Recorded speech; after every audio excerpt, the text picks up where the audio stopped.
Hi, welcome back to thelongestshir.com. In a world where everything is 18 minutes, imagine 18 hours. We're going for the record 18 hours straight Torah shir, all to support Jewish education. We ask that you give with your heart, give big. We're entering the last few hours. Don't make me have done this just for stam. Let's do this. Let's make some big changes here. Donate now, longestshir.com, www.longestshir.com. And also, you could donate by texting me 41444. 41444. You write the word Torah as your text, and we'll take it from there. Let's announce some winners. Each hour we've been giving incentives for the biggest donors. Two classes ago on our Aliens and Freak show shir, we offered a relic from Area 51. I want to thank Benny Rosenberg, who was the highest donor that hour, for winning the Area 51 relic. We're going to send you from some tchotchke from underground there. Last year, we offered a signed Clayton Kershaw baseball. That's a big grab. I want to thank the PTA for being the lead donors on last hour, and they'll be receiving a signed Clayton Kershaw baseball. Now, this next hour, we offer something special. We have one of the greatest sports legends of all time. We have a signed poster from him, Muhammad Ali, signed poster. This can't go for cheap. This is a big deal. There's a limited amount of them in the world. And the biggest donor this hour will get the Muhammad Ali poster, but every dollar counts. We have specific goals that we're shooting for. We want to celebrate together with you, whether you're here, whether you're at home. We want to do that, and we'll be able to celebrate 6 p.m. So help us hit our mark. Again, the winner this hour of the highest donation will win the Muhammad Ali signed poster, also known as Cassius Clay. Okay. Topic this hour is God gave rock and roll to you, or had we more than rock and roll, all pop culture. Jacob's Ladder and the Stairway to Heaven. Does secular culture have a home in this religion?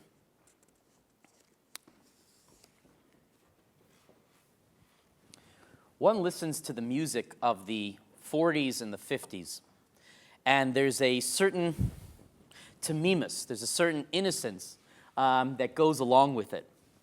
And at a certain point, and it's hard to demarcate, something all of a sudden turned. Whether you want to blame it on the Surfin' USA of the Beach Boys or whatever else, music changed forever. And the question is, and it was raised by someone by the name of Grail Marcus, who's a rock philosopher.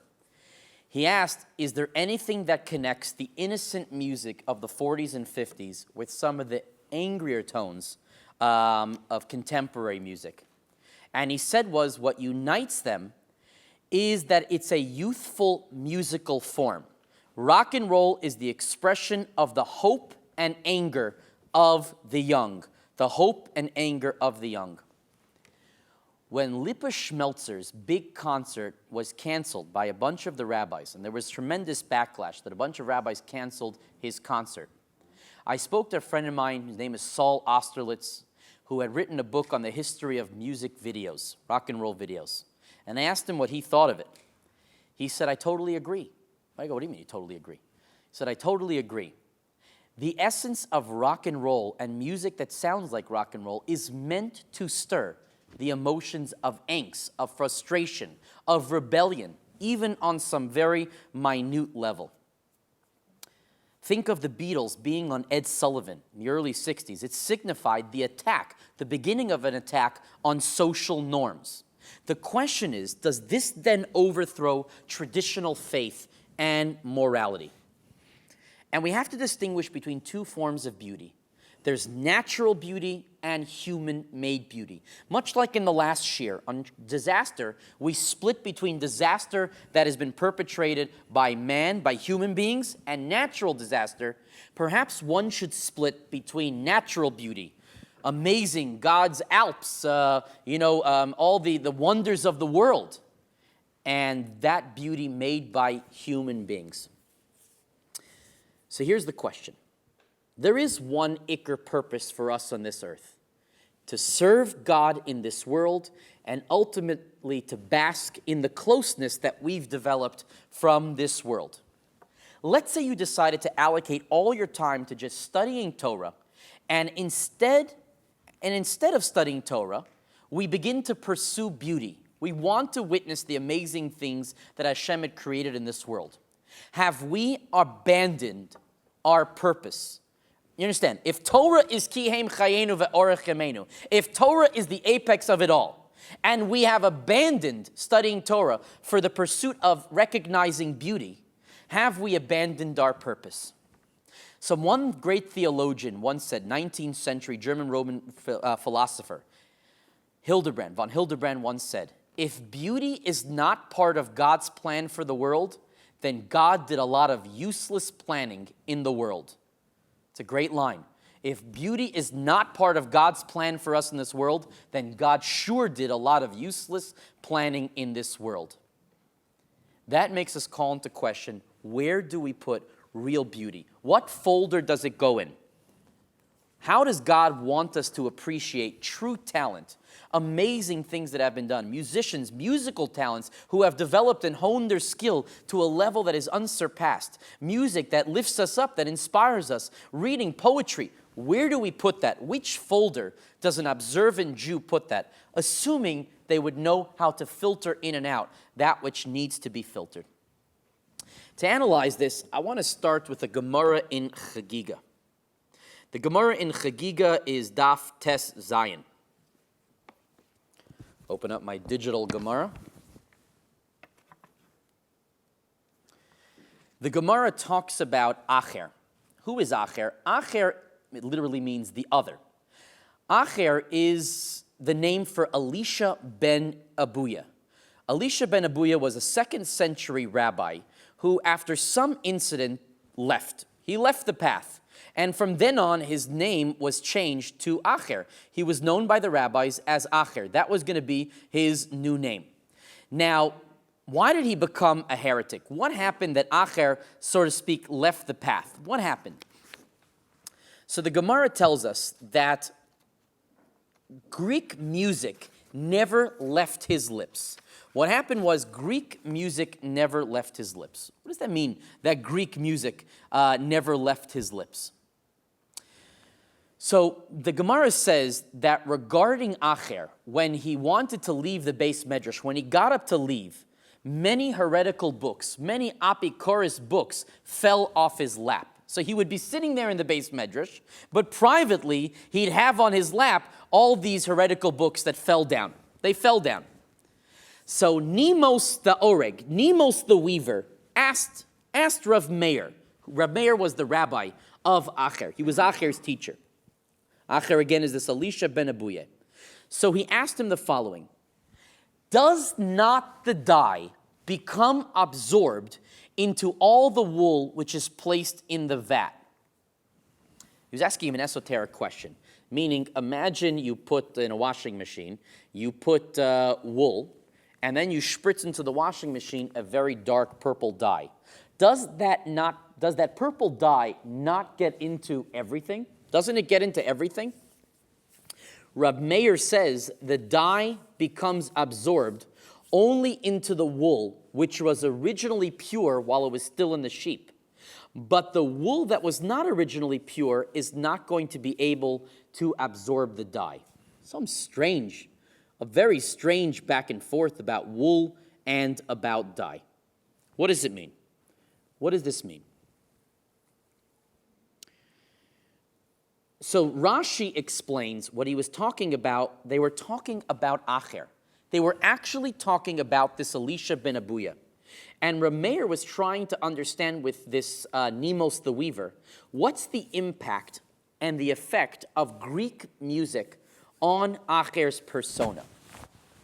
Rashi says he should have stopped singing. You know why he should have stopped singing the Greek music? Because of the destruction of the Beis HaMikdash.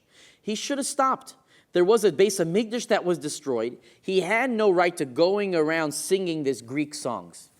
So the Maharsha asked the obvious question. If the issue was the destruction of the Beis HaMikdash, what has it got to do with Greek music? That should apply equally to all music. If it's about not celebrating after the Beis HaMikdash is destroyed, then why should he have been listening to anything? Number two, If it's about him becoming a heretic, heresy, what does the singing after the destruction of the Beis Hamikdash have to do with him becoming a heretic? That's the Marsha's question. He doesn't like Rashi's understanding of this back and forth. The Marsha comes along himself and says, no, there must have been something wrong intrinsically which Acher was singing. There must have been something wrong with the music. The music itself must have had a bad influence on Acher. Must have had a bad influence on Acher. What kind of bad influence could have been had on Acher from the music that we're so worried about? What could have been wrong? So the Gemara in Bava Kama, Pei Beis Amid Beis, the Gemara in Bava, you understand? There's some problem with Acher in Greek music. We're not sure what it is. According to Rashi, the problem is not the music per se, but that he was singing after the destruction of the Beis Hamikdash. According to the Marsha, the problem was something intrinsically wrong to the music. What could it be? So the Gemara in Bava Kama 82b. Gemara tells the story of the final days of the Chashmonayim rule of the Judea and Ir David, the city of David, probably around 63 BCE. The two remaining heirs to the kingdom of the Maccabees were the brothers Hyrcanus and Aristobulus. They were engaged in a civil war.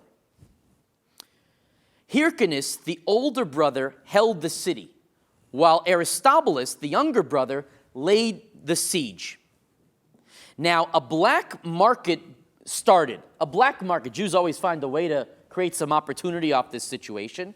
And a black market opened up between the besieged and the outside. And that enabled a function of the city and the function of the Beis Hamikdash. You understand? There was Hyrcanus held the city. Aristobulus is on the outside attacking the city. How are they each going to... One has a problem of getting korbanos, and the other one has a problem of getting things in from the outside.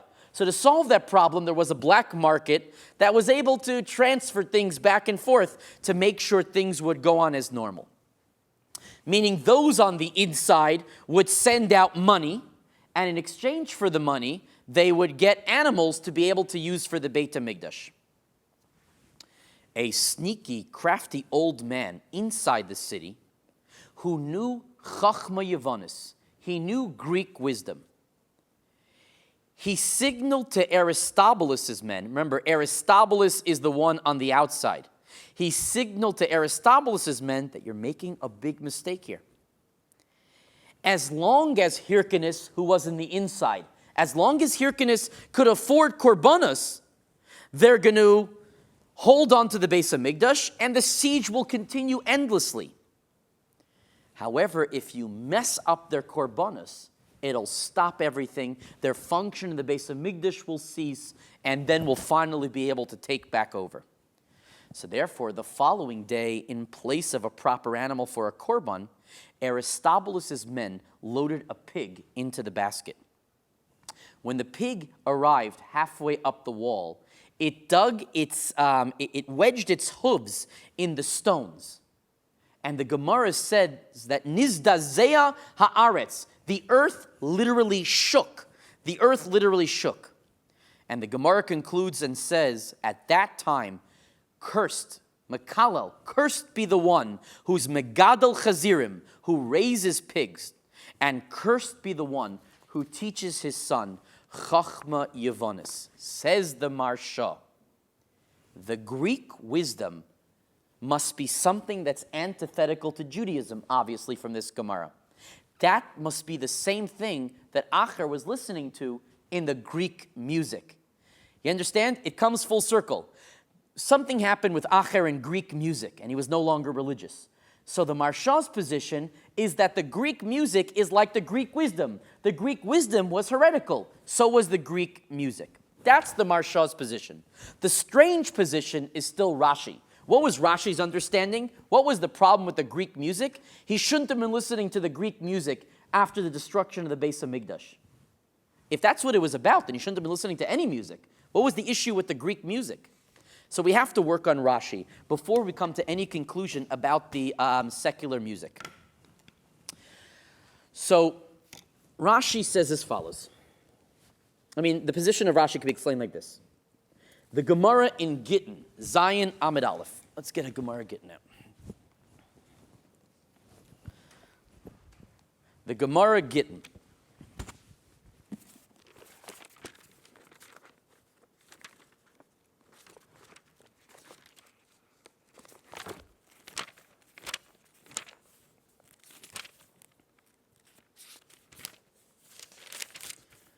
Gemara Gittin Amid Aleph. They asked a question.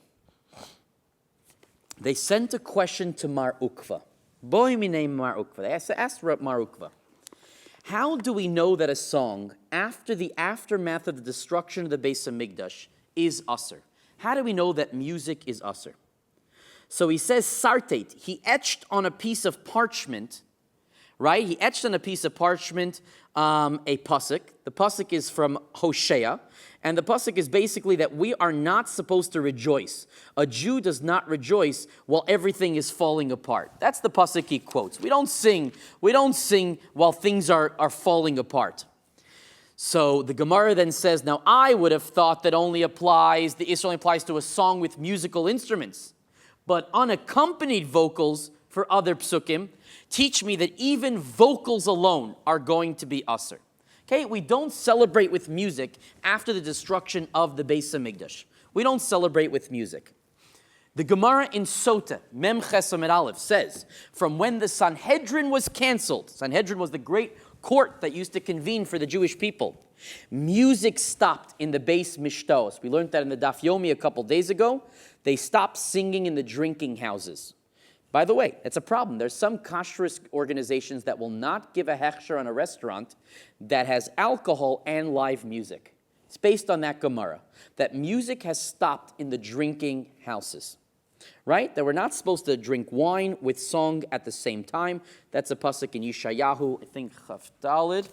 Let's take a look at that. Where is that verse? Yeshayahu, Yeshaya the prophet.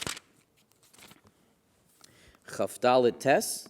Bashir lo yishtu yayin. With music, don't drink wine. Right? You don't do the two together. Wine and music don't blend too well for a Jew. Do we paskin like this? There's no music after the destruction of the Beis Hamikdash. There's no wine and listening to music. What's the halacha?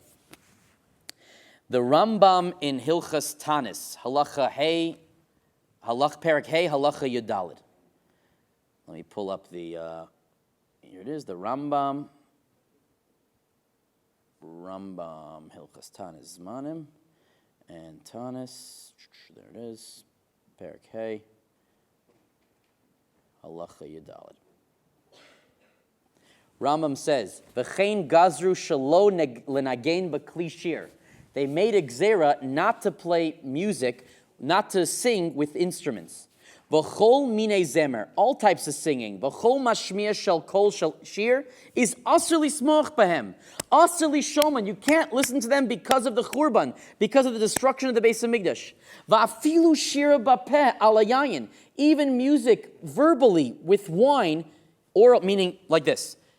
You can listen to music of just a vocalist without instruments, but not if you're going to have wine. Right? You can't have music with instruments and wine, and even wine and no instruments, the two of them are usher. V'kfar nagu kol Yisrael, however, the minig is for all the Jewish people to sing tushbachot o shir shel hodah, to sing songs to God in praise, even with wine. Right? The Shabbos table, a farbrengen. You drink, you sing songs, praise to God with wine, that's still okay. In effect, there's three elements from the Rambam. There's a prohibition to enjoy any music with instruments in any setting. A cappella is not allowed in situations where wine is present. And three, later on, the Gaonim allowed music in the context of religious ceremony. So if you go to a wedding, you have a big fanfare with music at a farbrengen to praise God, totally allowed. But the Rambam would not allow live music with or without wine. Rambam would not allow live music after the Churban. Most people don't realize that. Rav Moshe Feinstein, the great posek Rav Moshe Feinstein, he was concerned for this and said that a Baal Nefesh, someone who's in touch with himself, should be careful about this. You should be makbid. We don't play music. Jews after the Churban don't play music unless it's to praise God, unless it's to celebrate a mitzvah. Otherwise, Jews don't play music unless it's verbally and no wine. Ramosha is the lone soldier on this, more or less, I will admit. Rashi understood the whole discussion in Gittin as contextual, meaning this is the explanation of Rashi. Let's go back now. We had the Gemara that Acher went off the derech because of some Greek music. What was the problem with the Greek music? Rashi and Gittin said the issue was an issue of, it was after the Beis Hamikdash's destruction. So we asked them, why the Greek music? What was the issue with the Greek music? We gave the answer of the Marsha, who says, no, the Greek music was like Greek wisdom. It corrupted him. It corrupted him. That was the problem. But Rashi has a different understanding. So I'm suggesting that Rashi understands the problem in Gittin was a party. Acher was going to parties. That's where he was hearing the Greek music. And at a revelry type of place, it's going to be usur. It's going to be usur. By the way, I think the mainstream psak is like that of Tosfos. Tosfos says you don't get up and go to sleep like a king, like pompous, with music like to, not to pump you up to get you going in the day, but music like you're the king of the world. Trumpets going when you wake out of bed, the whole 9 yards. That we don't do. And that's how, in general, I think we paskin. The Shulchan Aruch, the Sephardi psak, seems to side with the Rambam. Rama sides with Rashi. The Rama sides with Rashi over here. There are many different opinions. So where do we stand so far on foreign music? Non-Jewish music. According to the Marsha, non-Jewish music was a problem, Greek music problem, because the ideas were heretical. So according to the Marsha, one would have to argue that the music that one listens to would have to be filtered for heretical concepts or not. So I would say, maybe if one was listening to Lahavdil, like we said before, the George Strait song, I Saw God Today, that would not be a problem for the Marsha. But if one is listening to some, the song, the Pistols, the Pistols, that whole band where everything was anarchist and anti-everything, or like we said before, John Lennon's Imagine, a lot of heretical concepts there. Maybe according to the Marsha, you would not be able to listen to that. According to Rashi, it's all contextual. If you're listening privately in the bedroom, according to Rashi, that's not the issue. You can listen to either one. It doesn't make a difference who you're listening to, what you're listening to. It's about the context. You don't sit there drinking wine at a party, karaoke bar. A karaoke bar, according to Rashi, is the main issue. Even if it's I Saw God Today of George Strait. You understand? That would be the difference between Rashi and the Marsha.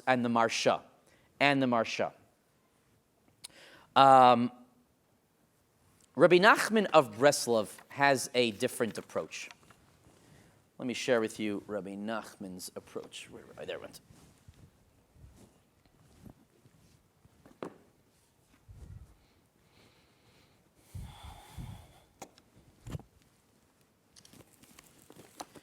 Rabbi Nachman, near the beginning of Likutei Maharan, Siman Gimel, says, Hine misha shomea negina mimenagein Russia.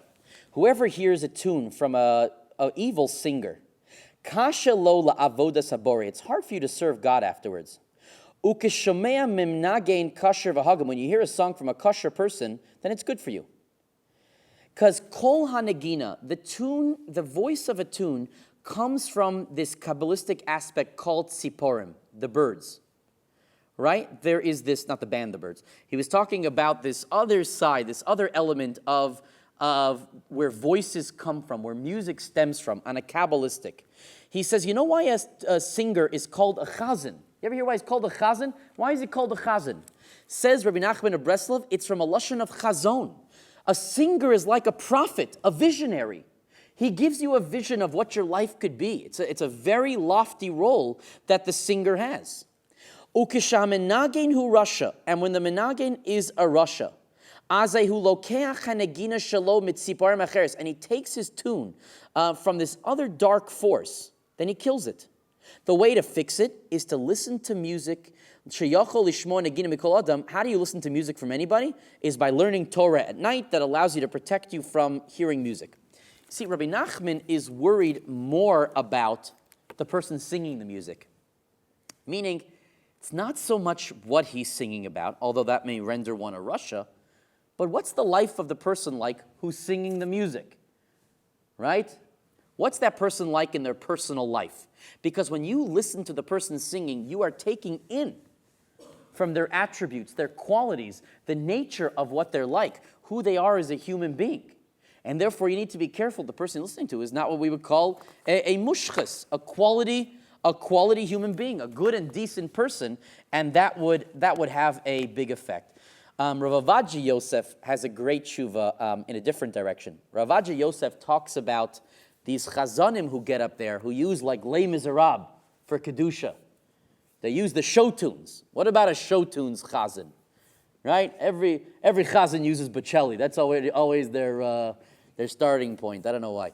But what about beyond that? What if you're going into Les Miserables in all these different areas? We heard Phantom of the Opera, I heard years ago in one shul. Frozen is a big one now. Right? What about that?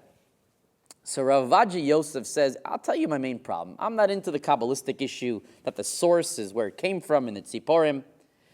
I'm not so concerned that you're going to become an apikoros when you hear it. You know what I'm concerned about? You're going to be trying to have kavanah in davening. And there goes the chazan, and he sings the song, right, from Phantom of the Opera, Beauty of the Night, or whatever it is. And instead of thinking about the words of Shemona Esrei, the whole time your mind's going to be in Phantom of the Opera, right? Dudu Fisher has that song he does where he takes the Kol Nidre and he mixes it with Les Miserables. Because when he was practicing Kol Nidre one year, he got the gig to play Jean Valjean on Broadway. So he says the whole time he was thinking about Kol Nidre, he was thinking about Les Miserables. That's mamash where Rav Avadji Yosef says is usher. Rav Avadji Yosef says the problem with these show tunes is you're busy thinking about this one, Cosette and Jean Valjean and the whole back and forth. He stabbed me in the heart. The whole thing, what's happening here, instead of thinking about the words of the tefillah, instead of thinking the prayers that are in front of you. And that's going to be usher, said Rav Avadji Yosef. I guess the difference would be is if a chazan takes tunes from a singer nobody knows about. He takes it from the B-side of the never bought before, never sold Bee Gees album, and he uses that tune. So according to let's plug it in. According to the Marsha, it's fine because it's the words that take you off the derech. He's using the tune. According to Rashi, it's all contextual. It's in shul. It's okay. According to Rabbi Nachman of Breslov, you have to ask who it comes from. You have to look at what type of people they were in their lifetime. According to Rav Avadji Yosef, this guy's not thinking about anything. He never heard it before. He thinks it's an original composition of Yokum Purkan being done over here that he never heard before, and therefore it would be fine. So you got to play all these factors, weigh these different elements together when we're discussing these issues. While we're on the subject of pop culture and the like, some of you may have seen the image of a figure like the classic Who guitarist Pete Townsend. He used to do a thing where you would take a guitar and he would smash the guitar. He would smash the guitar at the end of his show. So the question is that the Isser of Bal Tashchis? Is that the Isser of destroying or not? Let's say you're now a religious performing artist and you're on stage, and for a dramatic flourish effect, you want to smash your harmonica at the end of the show, whatever else you'd be playing. Is that an Isser of Bal Tashchis, of destroying or not? So Sefer, the Parsha Shoftim, Perek Chaf Pasuk Yutes says, let's look at it here.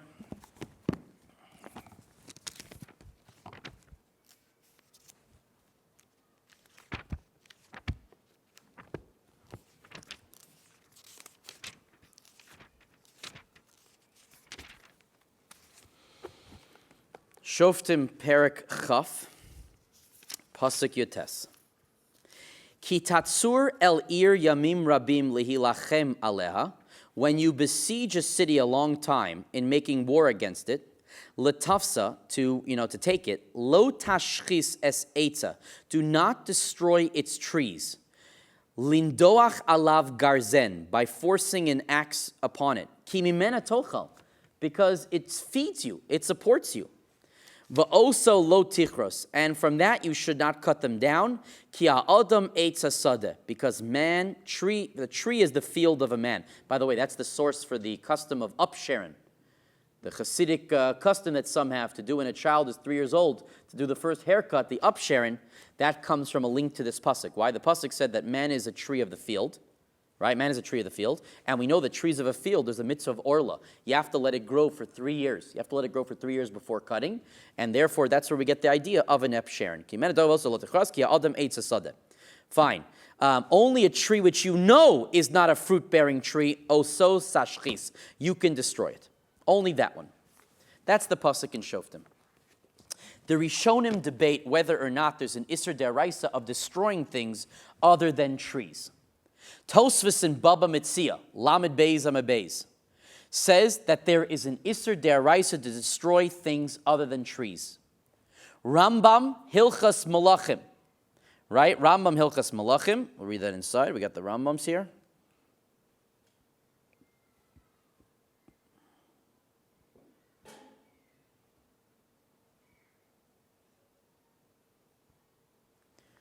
Rambam says, "Ein kotzitzin ilane Michael, don't cut down fruit-bearing trees. Shechutz lemedina, ve'ein monin mehem amasamayim kadei sheyivashin. Don't stop from them the water so that it dries up. Shenemar, because it says lo sashchis etza. You shall not destroy the trees. V'chol hakotzetz, whoever cuts it down is going to get lashes. V'lo b'mitzor bilvad." Not just in like a waging of war, but anytime. You can't cut down a tree. Derech hashchasa. You can't do that. And he says the Torah only prohibited it if you do it in a destructive way. The Rambam seems to limit this just to fruit-bearing trees, and that's it. So what's the machlokes all about? Let's analyze this. Again, we have a machlokes Tosfos in the Rambam, whether you're allowed to destroy, whether it's asur deraisa to destroy things beyond a fruit-bearing tree. What's the machlokes? This is a very nice machlokes. The Netziv, Rav Naftali Tzvi Yehuda Berlin, in his Emek Davar, which is his commentary on the Parsha, to Shoftim, right here. He says like this: since there's a mitzvah to get benefit from the world, it follows that it's therefore prohibited to destroy it. Right? Since there's a mitzvah to get benefit from the world, it follows that it's totally usher to destroy that item in the world. It's usher to destroy it. You know what that reminds me of? We did this at, I'll tell you when. What was the healthy one? Sports, 4 a.m. At 4 a.m., we talked about the Rambam's position and others that the whole idea of taking care of yourself is based on the fact that God has done so much for you. By not taking care of yourself, you're throwing that in God's face. What are you doing? You're being kafui tov. So the Netziv says there's a mitzvah to get benefit from the world. If you're supposed to get benefit from the world, who are you to destroy it? That's the Netziv. The Sefer HaChinuch, which gives a reason for all the mitzvahs, says no. What's part of this mitzvah is that you're not supposed to develop acts of destruction. You're not supposed to become a destructive person. Okay? It's about not destroying Hashem's creations for the Sefer HaChinuch. That's different. You understand? The Netziv said it's about getting maximum benefit from the world. The Sefer HaChinuch said it's about not destroying, not becoming a destructive person. I would say the two sides would be maximum benefit versus anti-destruction. The nafkamina may be a guy who's a pro-gun, right? Anti-gun control. Or take someone who really just loves shooting things. A guy who just loves shooting things up. So a guy like that, that's to him his benefit. That's his maximum benefit. To him, to be able to shoot things left and right, never had such a pleasure in his life. That's a hana. That's a maximum benefit. But if it's about becoming a destructive human being, that's destructive. Okay? So now let's apply this. Question 1.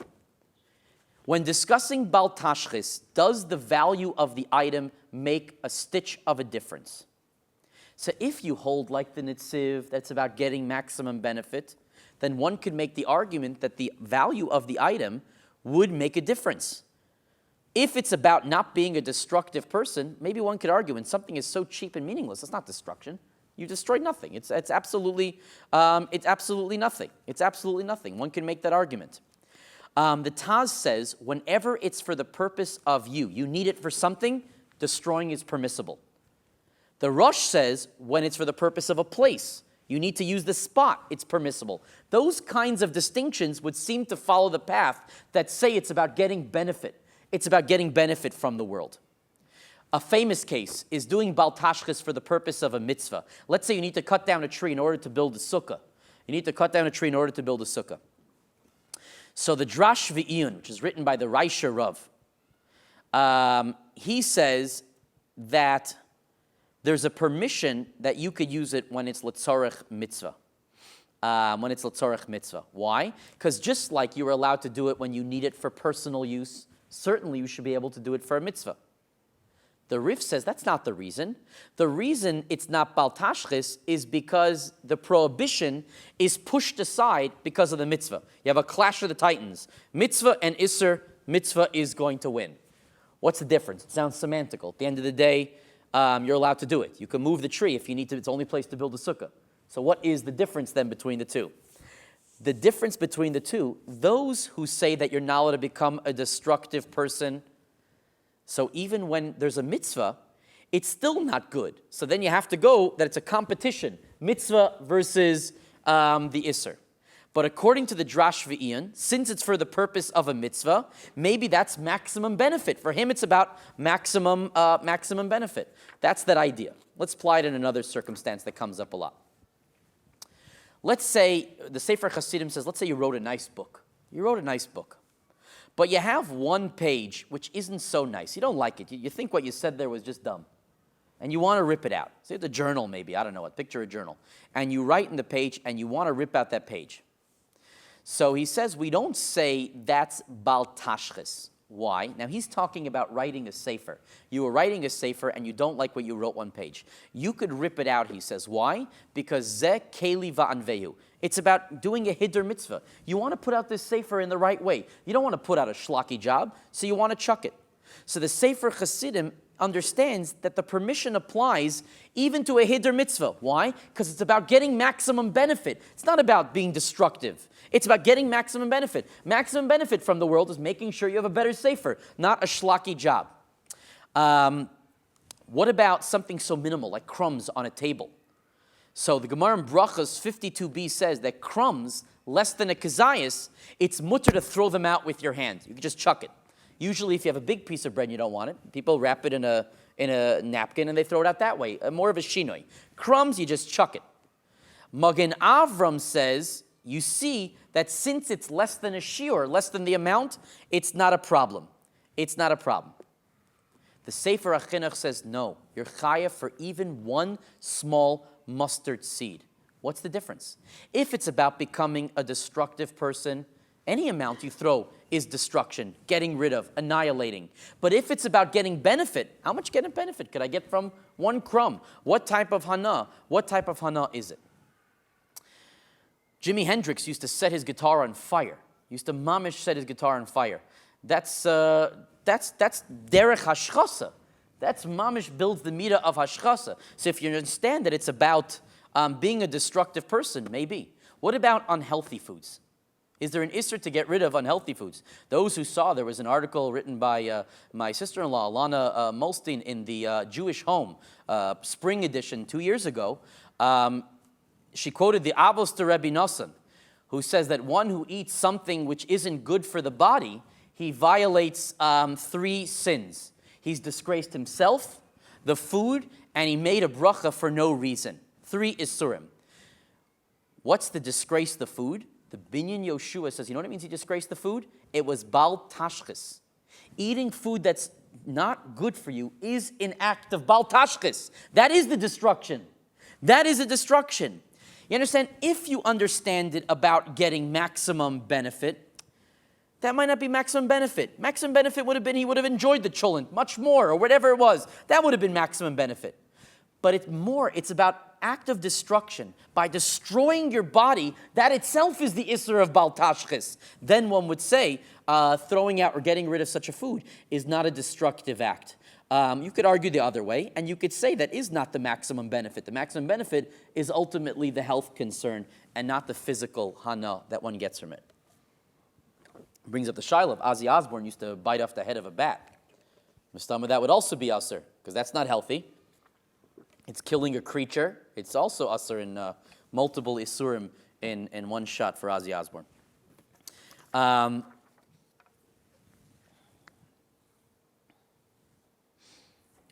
What else?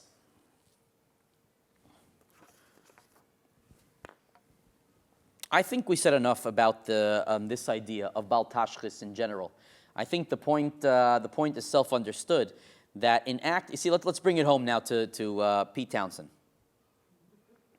Pete Townsend used to take his guitar at the end of the show and destroy the guitar. If the Isser is maximum benefit of Bal Tashchis, it could be that people waited in line to see Pete Townsend mamish destroy the guitar. If that's the case, one could argue that it would be permissible. But if you understand, like the other opinions that we saw of the Rambam and Sefer HaChinuch, that it's about involving yourself in a Maisa Hashchasa, in a destructive act, destroying something expensive, which I'm sure his guitars were always expensive, destroying something expensive is hashchasa, and that would be Bal Tashchis. So I think the question of whether or not that would be permissible according to him is going to be based on that. Chiluk, is going to be based on that distinction. We have, interestingly enough, we have a site over here where people could text in some of their questions. Hold on, I had the login info. Oh, here it is. Okay, people could text in their questions.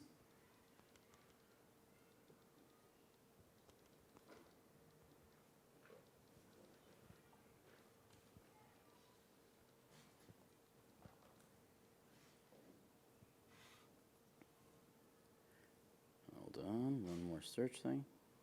Okay. Here it is. All right, one of the questions, this is a good one. We got a good one. Aliyah Wars. Someone wanted to know about, let's say a student actually wrote in a question from a student. They wanted to know about getting, let's say all the Rebbeim are in shul at one time. Who do they give the Aliyah to? Let's say at a bar mitzvah or something. All the rabbis are in shul. Who do they give the aliyah to? It's a great question. Well, we have some extra time, so we'll deal with some of these questions that have been loaded up here. Number one.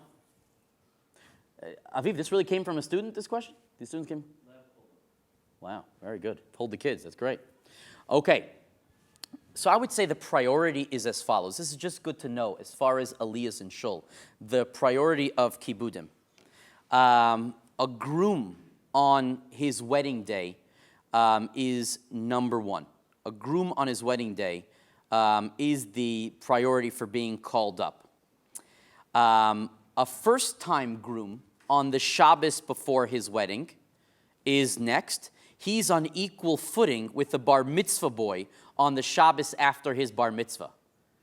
So that you could have sometimes. You'll have a bar mitzvah boy in shul on the Shabbos after his bar mitzvah going up against a first-time groom on the Shabbos before his wedding. Then you got to flip a coin. You got to flip a coin in that aliyah. A first-time groom on a Shabbos 2 weeks before the wedding when an ofruf is taking place. What is that crazy? I had that. Right? We did the ofruf 2 weeks before. We did it here, the ofruf 2 weeks before. So you have that in shul. That's number three.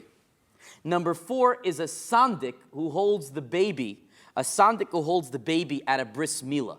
The one who's given the honor to be what we call the godfather. He's the one who has the next aliyah. Sandik who carries a baby in for the bris milah, meaning what we call the kvater. The kvater is the one who carries the baby in. He's next on the aliyah on the aliyah list. A husband of a woman. A husband of a woman who gave birth to a girl. Isn't this interesting halacha?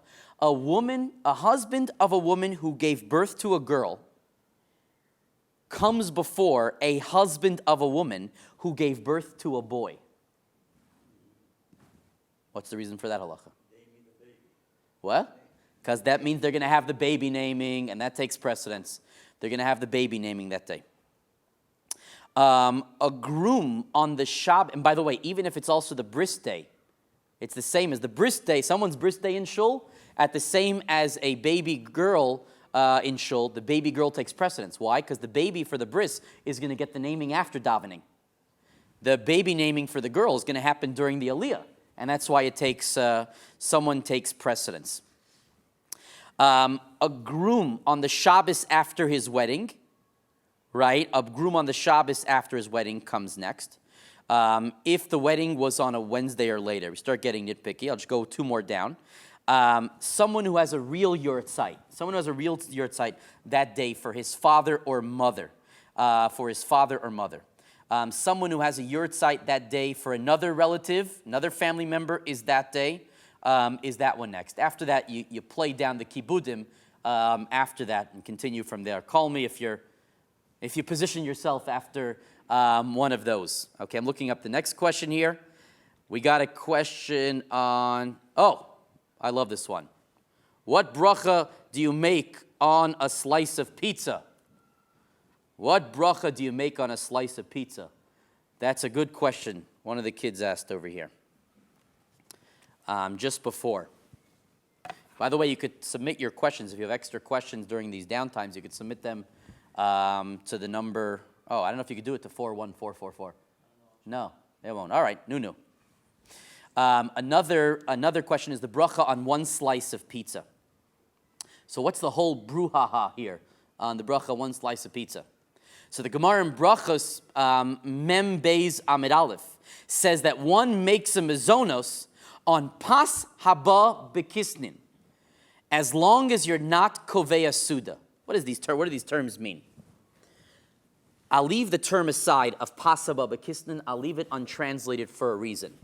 But what does it mean, koveya suda? It means to as long as you don't establish your meal on it. However, if you establish your meal on a pas haba bekisnin, it, by the way, it literally means bread that comes in pockets. Don't worry about that just yet. Then you have to make a hamotzi. Okay. Number one, what's a pas haba bekisnin? Number two, how do you establish whether you establish a meal on something? You have two questions. What's pas haba bekisnin, and what does it mean that you've established a meal on something? So there's a machlokes rishonim. On the issue of establishing a meal. The Rosh in Brachos quotes the Ravid, who says that each individual decides what is considered to be a meal by their own standards. Meaning, if you never just have one slice of pizza, that's not koveya suda. You never have one slice of pizza. You subjectively determine what is called koveya suda. That's the Rosh. The Rashba says it's got nothing to do with you. It's got to do with what most people consider to be a meal. So you got to do a sampling. You got to sit in the back of Pizza Maven, Pizza World, Nagila, whoever. I don't know who's sponsoring the hour. You got to sit in the back, Shalom Pizza. You got to sit, and it's the Trattoria Natalie. You got to sit in the back, and you got to determine. Any other pizza in LA that I missed out? Whatever. I know which one. I forgot the name. Anyways, Mechila. You sit in the back, and you got to determine, does the average person who go in there have one slice? Here, raise your hand if one slice is your whole meal for pizza. Raise your hand here. No. Raise your hand if more than one slice is your meal. Yeah, okay. So if you paskin like the Rosh, it's according to what you think is establishing your meal. If you paskin like the Rashba, it's according to what the people generally establish as a meal, and generally not one. However, they should make it one. Get a salad and a pizza. That would be the way to do it, right? Salad and a slice would be the way to do it. Okay, now, how do we paskin? Thank God for the Shulchan Aruch, makes things easy. He paskins with the Rashba and the Rosh. He paskins like both. What does that mean? Is it subjective, or do you follow the general standard? What do you do? So the answer is that you make the hamotzi even if you eat an amount of pas haba bekisnin that most people consider a meal, even though you yourself don't. Meaning, since we saw here that most people consider 2 slices a meal, but you're a three-slice person, I never do 2, I just do 3. And now there happens to only be 2 slices, you would still make the hamotzi because you follow what the average person considers to be a meal in making the hamotzi. Okay. It's interesting whether the halacha would allow itself to make distinctions between men and women, if men and women would have voted differently here, which they did not. But hypothetically, if men and women would the halacha split between how men and women should view the halacha? What? Right, they're different size, slice, larger, and so on and so forth. Exactly. And by the way, it's another question. When you value these things, do you look at the local community? Do you look at the broad? Okay, we can get very technical. Now,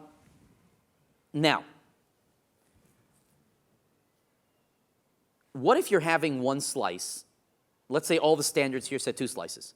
What if you're having 1 slice along with the vegetable soup and the salad? This is going to be a meal. You're turning this thing into a meal. You got everything on the menu in front of you, but you only got 1 slice. So what about that? What about that? So many poskim, Rav Moshe Feinstein, the Mishnah Brura, and others feel that what you're doing is you're being kovei suda.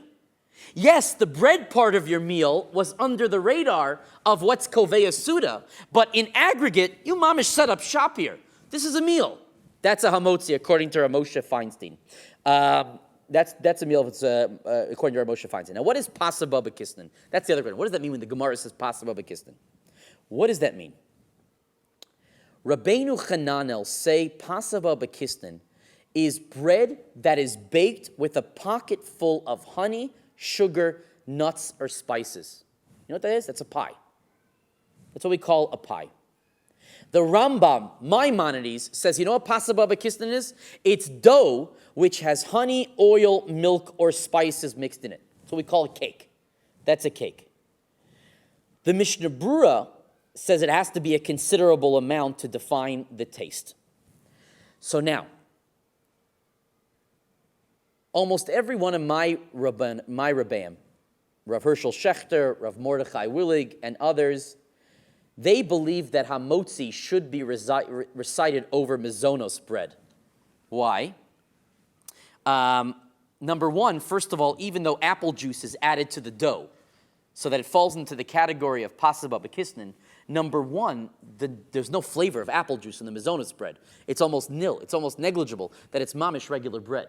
Number two, even if you were to ascertain the taste of apple juice, we already said, pasaba b'kisnin, you wash at the moment you make hamotzi at the moment you are kovei suda.